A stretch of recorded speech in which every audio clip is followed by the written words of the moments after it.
Assalamualaikum warahmatullahi wabarakatuh. Kita akan membahas tentang transaksi atau kontrak derivatif, yaitu yang akan kita bahas nanti opsi, forward, futures, dan swap. Ini merupakan produk keuangan yang ditransaksikan di pasar-pasar keuangan, khususnya pasar modal, juga ada bursa berjangka dan pasar-pasar keuangan sejenis gitu ya. Bahan ini saya bikin khususnya untuk mata kuliah pasar modal dan portofolio investasi, tetapi nanti akan saya masukkan dalam playlist keuangan sebagai salah satu pembahasan di keuangan internasional ketika membahas valuta asing dan yang lain juga akan terkait dengan ini.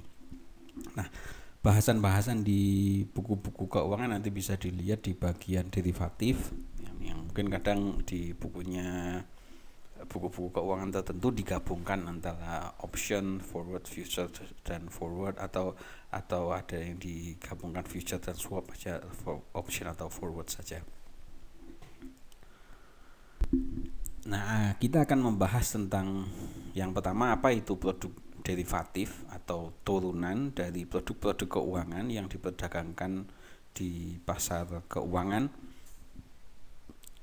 Kemudian produk pertama nanti kita akan bahas tentang opsi dan berbagai macam jenis opsi dan karakteristik opsi. Kemudian forward, opsi itu pilihan, forward itu adalah transaksi yang ditentukan di muka, dan futures itu adalah transaksi perdagangan forward yang ditransaksikan di bursa. Biasanya disebut di Indonesia dengan bursa berjangka. Nah, kita masuk pada produk derivatif untuk memahami apa itu produk derivatif keuangan. Produk derivatif adalah produk turunan, dan nanti ini bisa turunan dari produk keuangan yang sejenis. Ilustrasinya sama dengan mungkin produk keuangan yang paling umum dan basic, yaitu saham dan obligasi. Saham dan obligasi sebetulnya ini juga merupakan produk turunan dari aset perusahaan yang real. Apakah aset itu dalam bentuk nanti diperjualbelikan dalam bentuk saham atau diperjualbelikan dalam bentuk obligasi. Saham adalah surat kepemilikan perusahaan yang perusahaannya biasanya besar tapi kemudian dibagi secara kecil, apakah menjadi 1000 lembar, 1 juta lembar, atau 5 juta lembar, atau bahkan miliaran lembar saham. Begitu juga dengan obligasi, kebutuhan utang, kemudian perusahaan menerbitkan surat obligasi dengan satuan tertentu dengan jumlah yang lebih tertentu sesuai dengan kebutuhannya. Kalau contoh butuh uang 1 miliar, kemudian diterbitkan saham dengan 1 juta lembar saham dan satu sahamnya senilai 1000, maka 1000 rupiah dikalikan 1 juta lembar saham, maka ini akan menghasilkan 1 miliar. Begitu juga dengan surat utang. Kalau surat utangnya nominalnya umpamanya 1 juta rupiah dikalikan 1000, maka itu agak 1000 obligasi, maka itu menjadi 1 miliar. Tetapi yang membedakan adalah bahwa ini turunan dari modal perusahaan yang nanti dibagikan dalam jumlah saham atau jumlah obligasi. Dengan karakteristiknya, kalau obligasi adalah surat utang, kalau kemudian saham adalah kepemilikan, turunan dari kepemilikan perusahaan dan turunan dari utang perusahaan. Nah, tapi yang akan kita bahas di sini adalah derivatif dari produk-produk keuangan. Artinya turunan bukan produk itu sendiri, tetapi nanti yang dijadikan dasar adalah produk itu sendiri. Apa itu derivatif? Secara bahasa bisa disebutkan merupakan kontrak keuangan bilateral atau dua pihak antara pembeli dan penjual yang berupa perjanjian penukaran pembayaran yang nilainya merupakan turunan atau berasal dari atau derivatif turunan atau berasal dari aset yang menjadi acuan pokok atau dasar transaksi atau underlying aset. Bisa saham, bisa obligasi, yaitu bisa saham, bisa komoditas, itu yang di bawahnya suku bunga dan valuta asing. Umumnya digunakan sebagai pengelolaan risiko atas suatu posisi apakah posisi beli atau posisi jual dari suatu pelaku keuangan terhadap risiko pergerakan atas satu aset atau underlying aset atau aset yang dijadikan dasar yang menjadi acuan pokok transaksi, bisa saham, bisa komoditi, bisa interest rate, suku bunga, atau bisa valuta asing atau foreign exchange. Nah, derivatif ini punya manfaat sebetulnya sebagai lindung nilai, dan lindung nilai ini dikenal dengan dunia keuangan adalah hedging. Hedging ini dari bahasa gampang pemagaran, mageri ya. Mageri itu membatasi resiko untuk mendapatkan keuntungan tertentu. Tetapi ini juga sering digunakan bagi para spekulan untuk mereka melakukan spekulasi untuk mengambil keuntungan tertentu dengan resiko-resiko yang sudah dibatasi di hedging itu tadi. Kita akan memulai bahasan produk derivatif yang pertama, yaitu opsi atau dalam bahasa aslinya option. Bahasa mudahnya atau bahasa terjemahannya adalah pilihan. Maka ini adalah turunan untuk memilih produk, untuk membeli atau menjual produk tertentu, produk aset tertentu. Opsi merupakan kontrak atau perjanjian yang memberikan hak. Artinya memberikan hak itu adalah berarti ini bukan kewajiban. Ini boleh melakukan atau memilih tidak melakukan. Ya, kontrak perjanjian yang memberikan hak bukan kewajiban kepada pemegang hak tersebut untuk membeli atau menjual suatu aset pada harga tertentu yang telah ditentukan pada waktu dan periode tertentu pula. Ya, biasanya periodenya di masa yang akan datang. Jadi kontraknya ditentukan sekarang untuk membeli atau menjual tergantung nanti produknya, tetapi ditentukannya di masa yang akan datang. Untuk mendapat hak ini, maka pemegang umumnya membeli kontrak pada satu harga tertentu. Ya, untuk dia dapat hak ini, dia perlu membayar kontrak tersebut kepada counterparty-nya atau pihak yang akan, kalau dia mau hak untuk membeli, maka dia membeli dari pihak tertentu, dia membayar dari pihak tertentu yang akan menjual produk tersebut. Atau sebaliknya, kalau dia membeli hak untuk menjual, maka nanti counterparty-nya atau pihak yang satunya itu menjual kontrak untuk membeli aset tersebut. Merupakan produk keuangan derivatif atau turunan dari aset tertentu, tergantung asetnya ya, bisa saham, bisa uang, foreign exchange, dan bisa yang lain.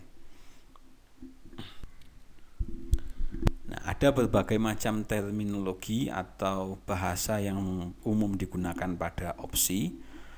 Yang pertama, exercise atau strike price, itu adalah harga yang ditentukan pada kontrak opsi untuk membeli atau menjual aset tertentu. Jadi akan membeli atau akan menjual pada harga berapa nanti pada saat jatuh tempo itu. Kemudian expiration date atau tanggal berakhirnya kontrak opsi, ini adalah tanggal berakhirnya jangka waktu opsi itu. Jadi kalau tanggal itu terlampaui, maka hak itu sudah tidak berlaku lagi, sudah tidak punya hak lagi. Kemudian option price, yaitu harga pasar kontrak opsi. Jadi opsi ini bisa diperdagangkan, bisa diperjualbelikan tergantung dari nilai underlying asetnya berapa pada saat itu dan berbagai macam faktor lain. Nah, harga opsi itu punya harga tertentu begitu yang ditransaksikan. Kemudian exercise value atau option value atau nilai opsi tersebut, yaitu nilai suatu produk opsi jika dieksekusi atau ditransaksikan pada waktu tertentu pula ya, biasanya sebelum jatuh tempo. Kemudian in the money call, yaitu opsi beli yang harga eksekusinya itu kurang dari harga aset saat ini. Dan artinya ini ada kontrak opsi ini ada nilainya. karena harga eksekusinya lebih rendah dari harga saat ini, sehingga ini menjadi investasi yang menarik karena dia bisa membeli di harga yang lebih rendah daripada harga aset saat itu. Kemudian out of the money call, ini sebaliknya dari in the money call, yaitu out of the money call, yaitu opsi beli. Call call itu berarti opsi beli yang harga eksekusinya melampaui harga aset saat ini. Artinya ini sudah dia membelinya, harga eksekusinya itu sudah lebih tinggi. Kalau sudah lebih tinggi ya lebih baik dia beli langsung produknya, tidak perlu beli opsi tersebut, opsi call tersebut, sehingga itu disebut out of the money, keluar dari uang. Maksudnya keluar dari uang, ini tidak menguntungkan lagi gitu. Kemudian covered option, yaitu opsi yang ada aset jaminannya pada portofolio pemegang aset. Artinya ini penjualnya memang punya barangnya, punya aset yang akan dijual kata tersebut. Itu covered option. Kemudian kalau naked option atau uncovered option, yaitu opsi tanpa jaminan aset. Artinya dia berjanji untuk bisa untuk menjual, tetapi dia belum tentu punya barangnya. Tapi nanti kalau pada memang hak untuk membeli itu terjadi, maka yang punya barang ini ya harus mengusahakan barang itu apapun yang terjadi begitu.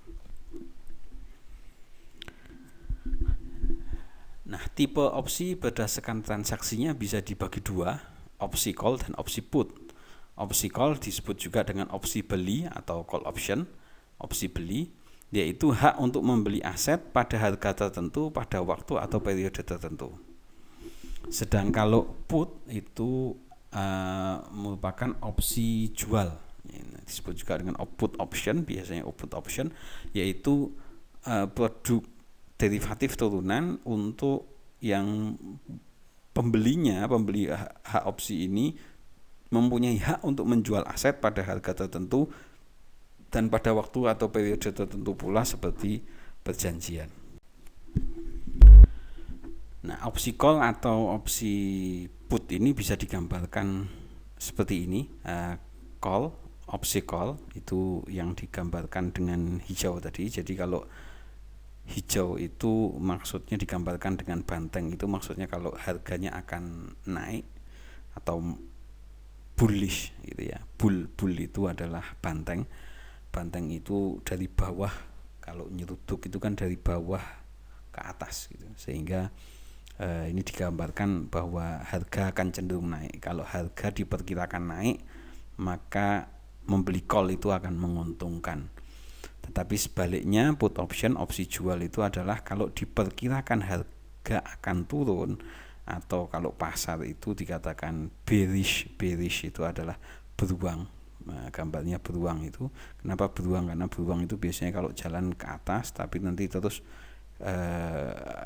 kalau dia berdiri ke atas, tapi kemudian ketika dia bergerak, dia justru akan turun merangkak begitu. Maka ini digambarkan sebagai beruang yang turun.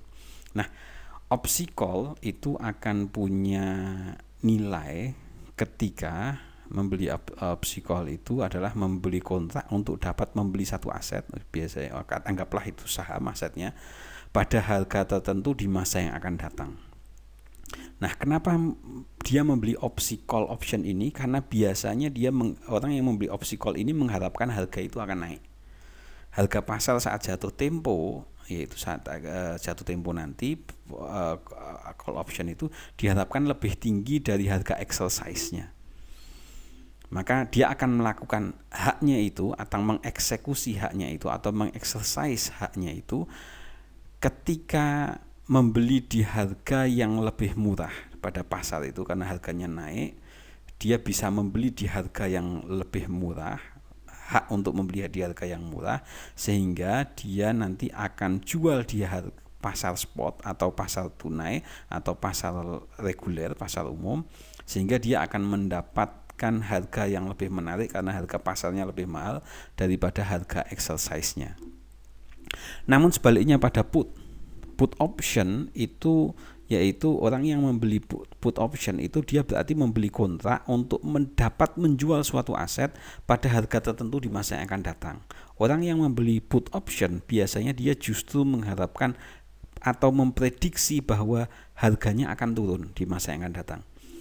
Harga pasar aset tersebut diperkirakan turun di masa yang akan datang, sehingga dia akan mengeksersis atau mengeksekusi atau melaksanakan haknya tersebut untuk membeli di harga untuk menjual di harga yang lebih tinggi, karena put ini menjual di harga yang lebih tinggi pada saat exercise, ya, daripada harga yang ada di pasar spot itu. Ketika dia bisa menjual di harga yang lebih tinggi, umpamanya dia berhak untuk membeli di harga 5.000, untuk menjual di harga 5.000 rupiah, dan diperkirakan harganya akan turun sebesar 4.000 rupiah umpamanya. Maka ada selisih 1.000 di sini. Ketika dia membeli put option ini dengan harga 200 umpamanya, maka dia akan mendapatkan keuntungan dengan cara dia menjual di harga 5.000 untuk kemudian membeli lagi di harga 4.000. Ini lebih menguntungkan daripada di situ. Nah, kita akan contoh untuk membentuk kontrak opsi beli atau call option. Call option ini saya akan contohkan contohnya kontrak opsi pembelian harga saham Astra International. Kode Astra International adalah ASII. Kode saham di bursa saham di pasar modal di Bursa Efek Indonesia itu dikodekan dengan 4 huruf, dan Astra International kodenya adalah ASII pada harga 5.100 per saham dengan PT Menoreh Tengah Sampangan pada tanggal 30 September 2020. Artinya nanti kalau beli opsi ini yang akan menjual adalah PT Menoreh Tengah Sampangan pada tanggal kapan itu? 30 September 2020. Kontrak ini ditawarkan dengan harga 200. Anggaplah pada saat ini adalah bulan 30 Juni ya. 30 Juni ini kontrak ini ditawarkan dengan harga 200 rupiah. Harga saham Astra International saat ini, anggaplah ini pada tanggal 30 Juni 2020, ini berkisar di harga 4.850. Artinya pembeli kontrak ini, anggaplah Anda yang membeli kontrak ini ke PT Menoreh Tengah Sampangan, Anda dengan membayar 200 akan bisa membeli Astra International di harga 5.100 per lembar saham ya, pada kapan? 30 September di 2020.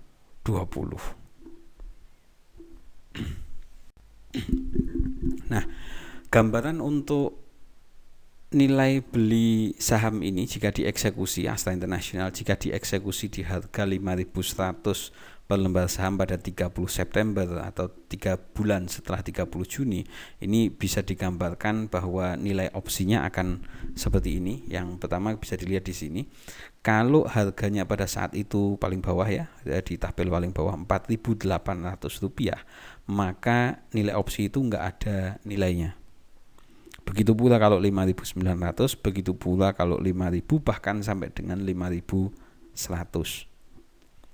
Kenapa? Karena kalau dia boleh beli di harga 5.100 30 Juni, tapi kemudian harganya 4.800, maka mendingan dia tidak mengeksekusi di harga saat itu, tidak jadi membeli di harga 5.100, lebih baik dia membeli di pasar spot atau pasar tunai atau pasar reguler atau pasar penjualan langsung yang di harga yang berlaku saat itu, yaitu sebesar 4.800 umpamanya. Lebih murah dia beli di harga 4.800 daripada di 5.100 kan? Gitu. Begitu juga kalau 4.900, 5.000, bahkan 5.100, maka di 5.100 nggak ada bedanya beli menggunakan opsi itu atau beli di pasar spot atau beli secara langsung di bursa dengan harga yang berlaku pada saat itu. Tapi ketika harganya sudah naik 100 rupiah umpamanya menjadi 5.200 saat itu atau 5.300 atau di atas 5.100, maka opsi call ini atau opsi beli ini baru punya nilai. Kenapa? Karena ketika di harga 5.200 dia boleh beli di harga 5.100 sehingga dia untung 100. Begitu pula kalau harganya 5.300 dia bisa beli di harga 5.100, maka dia akan untung 200. Maka harga wajarnya opsi tersebut itu adalah 200. Maka ketika orang itu membeli di harga 200, maka di harga 5.100 dia akan mengharapkan bahwa harganya di atas 5.300 karena di atas harga opsinya gitu ya. Karena kalau dia membeli di harga 200, dia membeli kontrak itu di harga 200, modalnya untuk membeli 5.100, maka modalnya 5.300. Maka yang diharapkan lebih dari itu.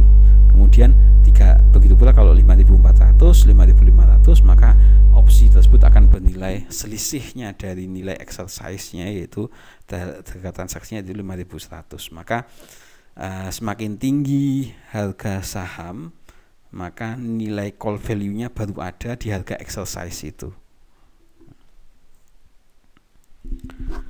Nah, ini akan kita lihat tadi nilai opsi call tersebut tadi di kolom 1 dan kolom 2 dari tabel itu bisa dilihat masih sama dengan yang sebelumnya, tetapi baru kalau dieksekusi di harga 5.100 akan kelihatan profit atau loss-nya gitu ya, loss-nya. Anda lihat bahwa kalau dia bisa membeli di harga 5.100, maka dia akan rugi Rp200. Kenapa? Karena modal dia Rp200 untuk membeli di 5.100. Maka beli di pasar reguler dan pasar spot sama saja. Di pasar reguler atau pasar dengan opsi ini, menggunakan opsi atau tidak menggunakan opsi sama saja, dan dia akan rugi 200. Tapi setidaknya dia memagari kerugiannya itu maksimal hanya 200 ruginya. Dia ruginya tidak mungkin lebih dari itu. Kenapa? Karena kalau harganya turun lebih dari itu, ya mending dia nggak beli, tapi nanti dia belinya di pasar reguler, pasar spot atau di harga transaksi saat itu ya, sehingga dia hanya rugi Rp200. Tapi ketika harganya mulai naik di 5.200 umpamanya, ini fraksi harga yang naiknya 100 ya, 5.200, maka nilai opsinya ada 100 tapi dia rugi 100. Kenapa dia rugi 100? Karena modalnya di 200.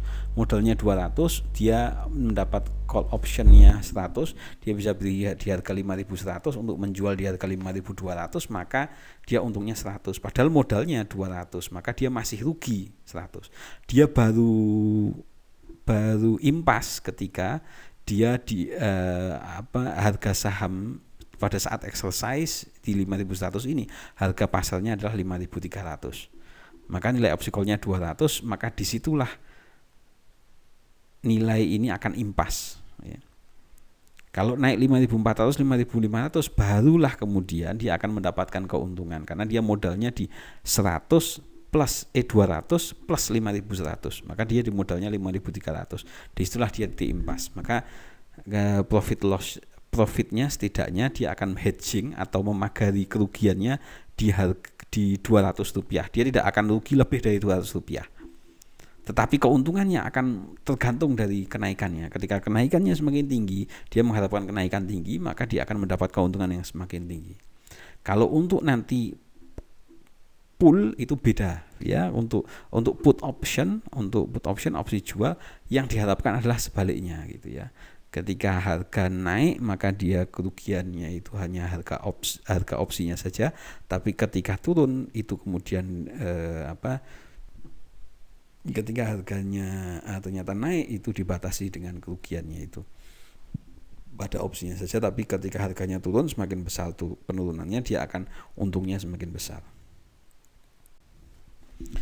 Nah, option itu berdasarkan waktu exercise-nya dibagi menjadi dua tipe, American type option dan European type option.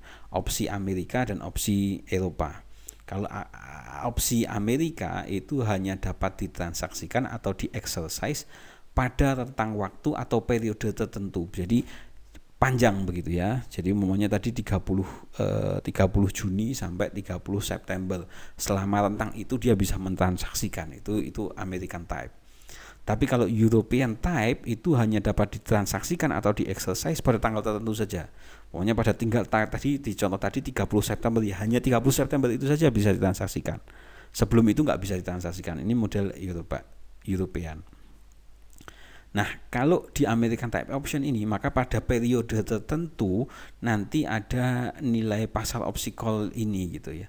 Ada soft floor, ada hard floor. Soft floor itu ketika harga opsi call di bawah soft floor. Opsi sebagai investasi mendominasi saham yang dijadikan dasar, sehingga pasar saham menguap atau tidak ada artinya pasar saham itu untuk dibeli di harga yang berlaku pada saat itu gitu ya. Harga saat itu menjadi tidak berarti. Kalau hard fall adalah diposisikan di bawah soft floor, yaitu ketika suatu opsi turun di bawah hard floor, ini bisa menjadi momentum mudah untuk mencetak kemakmuran melalui arbitrase, artinya dia membeli untuk menjual kembali atau sebaliknya.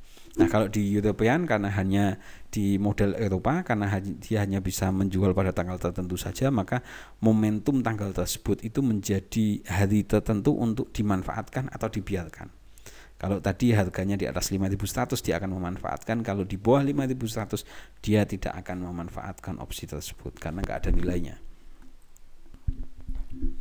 Nah, ini gambaran hard floor dan soft floor. Ini contoh untuk yang sumbu tegak itu nilai dari call, nilai dari opsi beli, call option. Kemudian untuk sumbu mendatar itu nilai dari saham. Umpamanya ini dalam dolar ya, saya contohkan dalam dolar. Nilai sahamnya meningkat dari 10, 20, 30 per puluhan dolar. Kemudian value of call-nya 40, 10, 20, 30, 40, 50 dan seterusnya.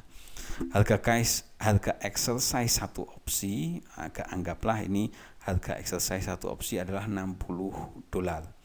Nilai saat ini present value dari underlying asetnya adalah nilai saat ini atau present value dari saham tersebut adalah 50 dolar dan harga saham saat ini adalah 100 dolar. Maka opsi ini in the money. In the money itu maksudnya menguntungkan. Kenapa? Karena dia boleh mengexercise di harga 60 dolar. Dia boleh beli di harga 60 dolar ya. Harga sahamnya saat ini adalah 100. Maka dia ada selisih keuntungan sebesar 100 dikurangi 60 adalah 40 dolar, atau ini hard floor-nya di 40 dolar. Itu 100 dikurangi 60. Maka hard floor-nya 40 dolar. Kemudian soft floor-nya itu 50 dolar, yaitu 100 dolar itu dikurangi 50 atau present value dari saat ini, yaitu 100 dolar dikurangi 50. Nah, ada dua model yang bisa digunakan untuk mengestimasi harga opsi call sebelum jatuh tempo. Ini dua metode, yaitu yang metode pertama yaitu disebut dengan binomial option pricing, dan yang kedua itu adalah Black-Scholes. Black-Scholes adalah penemunya. Kalau binomial ini adalah dua angka yang digunakan jadi dasar. Model binomial option pricing ini didasarkan pada dua estimasi harga aset jaminan yang diasumsikan pada probabilitas yang sama pada tanggal eksekusi. Jadi metodenya adalah menemukan dua kesempatan investasi yang memberikan keuntungan identik dari harga saham, yaitu membeli opsi call untuk satu saham dan membeli satu saham dan meminjam dengan jumlah tertentu. Maka yang mana yang lebih nanti diperbandingkan dengan dua metode ini untuk memberikan keuntungan tertentu ya. Asumsinya dia bisa membeli saham tapi dengan meminjam uang tertentu, atau membeli opsi call untuk satu saham dan ini kemudian digabungkan. Sedangkan model Black-Scholes ini memerlukan informasi volatilitas return saham untuk menggantikan estimasi dua harga, karena dia di binomial option pricing ini mengestimasi dua harga yang dijadikan patokan. Kemudian untuk ini digantikan dengan volatilitas return saham. Model ini lebih realistis. Model yang ditemukan oleh Black-Scholes ini peraih Nobel ekonomi atau ekonomi kalau nggak salah pada periode tertentu gitu ya. Kalau dengan model yang dia temukan ini, karena dia bisa memprediksi banyak hal yang bermanfaat, Warren dan lain sebagainya untuk digunakan di sini. Model yang lebih realistis ini daripada model binomial, karena dengan mengasumsikan 2 pergerakan harga saja, namun model ini hanya relevan pada European option, artinya pada tanggal tertentu saja. Dan 5 faktor yang mempengaruhi adalah harga saham saat ini. Kalau harga saham saat ini semakin tinggi, maka ini dampaknya positif atau berarti positif terhadap nilai opsi ini. Artinya kalau harga saham saat ini meningkat, maka harga opsi tersebut juga akan meningkat. Kemudian harga exercise-nya semakin tinggi harga exercise, maka ini akan mengurangi nilai opsi. Kemudian waktu menjelang jatuh temponya semakin panjang waktu jatuh tempo atau maturitas ini, maka nilai opsinya akan semakin tinggi. Tingkat bunga bebas resiko juga berpositif, artinya semakin meningkat tingkat suku bunga bebas resiko, maka harga opsi ini juga akan semakin meningkat. Begitu pula dengan volatilitas return saham, semakin tinggi volatilitas return saham atau ketidakpastian saham ini, maka justru harga opsi saham tersebut akan meningkat. Nah, setelah opsi kita akan membicarakan tentang forward. Forward ini bahasa terjemahkan gampangnya adalah untuk menuju ke depan gitu. Forward, sesuatu yang ada di depan sekarang ditransaksikan sekarang, ditetapkan sekarang, tetapi transaksinya akan ke depan begitu. Forward terjemahan Indonesia mungkin bisa dianggap sebagai kontrak serah atau pasti yang akan diserahkan produknya dan pasti harus diserahkan pembayarannya. Yaitu terjemahannya kontrak atau perjanjian kedua belah pihak untuk pihak yang satu menjual dan pihak yang satu adalah pembeli suatu aset pada harga yang telah ditentukan pada waktu tertentu di masa yang akan datang. Jadi kalau bedanya ini dengan yang opsi tadi, bahwa transaksinya ini wajib dilakukan. Kalau opsi kan pilihan, ya. Kalau opsi kalau dia menguntungkan ya ditransaksikan, kalau tidak jadi ditransaksikan, itu opsi. Tapi kalau di forward nggak bisa. Perjanjiannya pada tanggal tertentu, maka produknya harus diserahkan, begitu juga pembayarannya juga harus ditunaikan. Nah, ini umumnya ini merupakan kontrak berjangka sederhana di luar bursa. Kalau ini di luar bursa ya over the counter, artinya tidak ditransaksikan di bursa. Nanti kalau yang ditransaksikan di bursa itu menjadi futures gitu. Dan harga forward dan spot umumnya berbeda gitu. Sekarang harganya berapa, besok berapa, itu tergantung dari ekspektasi pembeli maupun penjual dan kesepakatan di antara kedua orang tersebut. Nah, ini contoh dari transaksi forward, yaitu A dan B. A itu sebagai pembeli dan B sebagai penjual sepakat pada tanggal 13 Juli 2020 untuk melaksanakan jual beli saham ABCD yang akan dilaksanakan pada tanggal 13 Oktober 2020 dengan harga kesepakatan sebesar Rp2.000 per saham sebanyak 1 juta lembar saham. Maka nilai transaksinya adalah Rp2 miliar. Pada saat perjanjian, yaitu 13 Juli 2020, saham ABCD diperdagangkan pada harga Rp1.900. Maka pada saat jatuh tempo, yaitu pada 13 Oktober 2020, A sebagai pembeli wajib menyerahkan dana pembelian saham ABCD senilai 2 miliar dan B sebagai penjual wajib menyerahkan saham ABCD sebanyak 1 juta lembar saham pada tanggal tersebut. Nah, jika pada tanggal 13 Oktober 2020 harga saham misalnya saja katakanlah 2.100 per lembar saham, maka si A sebagai pembeli di harga 2.000 ya, akan membelinya di harga 2.000. Maka dia akan mendapatkan keuntungan langsung dengan menjual saham tersebut pada tanggal itu juga sebesar 100 juta rupiah, yaitu selisih dari 2.000 ke 2.100. Sedangkan si B sebagai penjual ini jika telah memiliki saham pada awal transaksi, artinya dia membeli di harga 13 Juli 2020, dia akan mendapatkan laba hanya di 100 juta rupiah. Dari seharusnya dia mendapatkan laba sebesar 200 juta. karena seharusnya dia bisa menjual di harga 2100, tetapi dia menjual di harga